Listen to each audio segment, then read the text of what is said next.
2014 నేను మొన్న చెప్పాను, మళ్ళీ చెప్పాను, చెప్తూనే ఉంటాను.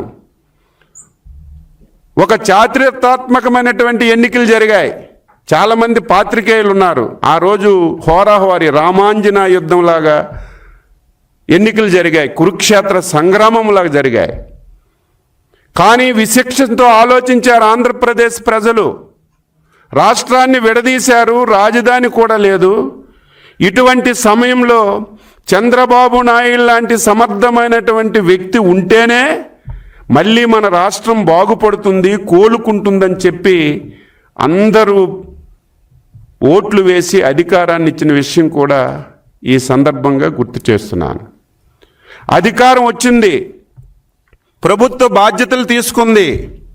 ప్రధానమైనటువంటి దృష్టి మొదటిది మనకి రాజధాని ఎంపిక విషయంలో కూడా ప్రాంతాల మధ్య విభేదాలు ఉండకూడదు, వర్గాల మధ్య విభేదాలు ఉండకూడదు. రాజకీయ పార్టీలన్నింటినీ ఒక తాటిపైకి తీసుకురావాలి.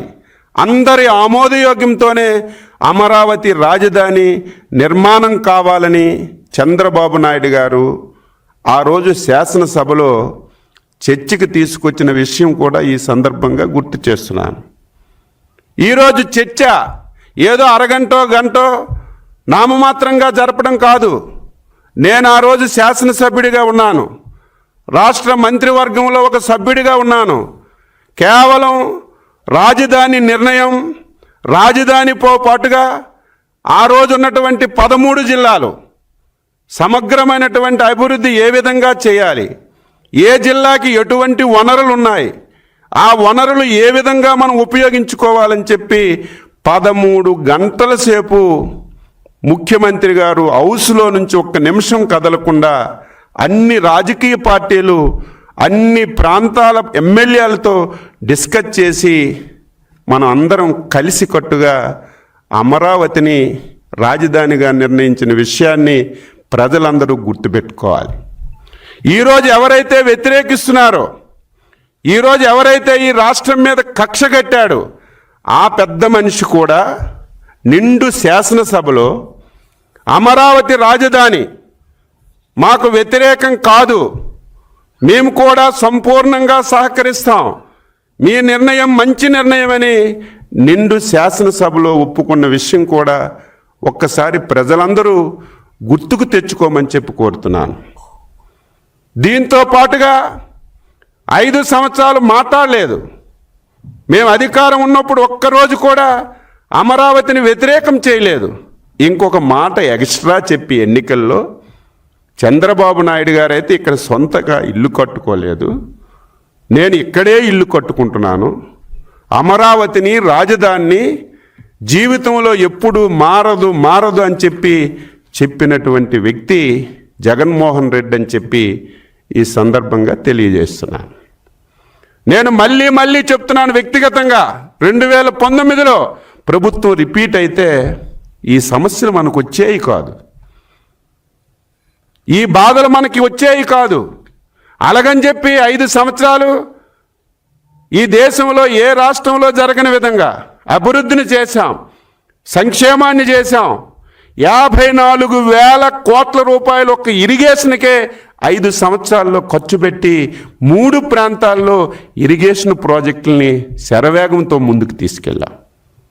స్వాతంత్రం వచ్చిన తర్వాత గ్రామాల్లో ఎప్పుడూ అంత ఇన్ఫ్రాస్ట్రక్చర్ రాలేదు. ఫస్ట్ టైం గ్రామాల్లో మౌలిక సదుపాయాలన్నీ కూడా కల్పించాం, సంక్షేమాన్ని అందించాం. కానీ ప్రజలు దుర్మార్గమైనటువంటి వ్యక్తి మాయ మాటలకి నమ్మి ఒక్క అవకాశం అని చెప్పి ఆంధ్ర రాష్ట్రాన్ని, తెలుగు జాతిని విచ్ఛిన్నం చేసేదానికి ఒక వ్యక్తిని ఎంపిక చేసుకొని ఆ రోజు అధికారాన్ని ఇచ్చారు.